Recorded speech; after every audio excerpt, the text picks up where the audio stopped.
How do I feel about epigraphs? My name is Jean. I'm an author, editor, publishing professional. I help you make your writing better. I will answer this with the caveat that you are probably not going to like my answer. I generally don't like them. And it's actually not that I dislike the epigraphs themselves. It's just that a lot of authors early in their career think that these things need to be there when they don't really. The epigraphs are like the little snippets of ephemera of stuff at the beginning of a chapter or a section. So they're like journal entries or snippets of fake scripture from within the world or little snippets of poems. Sometimes they are snippets of real things out in the real world, in which case you either need to be pulling stuff that's in the public domain or you need to be getting permissions and paying for those permissions, and it can be extremely expensive.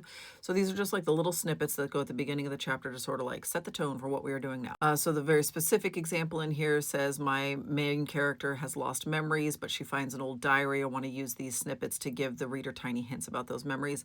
That, I mean, that might be a useful way to go about doing this. I don't know. I mean, obviously, I would have to see it to like make a final determination, because literally anything can work if you're good enough, right? Like you can make absolutely anything work. Everything is possible because this is an art form, and if you're good enough, then it works and it flies. But what I often see people when they send me stuff for like a developmental edit, or if we are doing like pitch materials, is like this little snippet, this little like tiny hint that they give at the beginning of the chapter is just too vague. I like it is like, and then the darkness.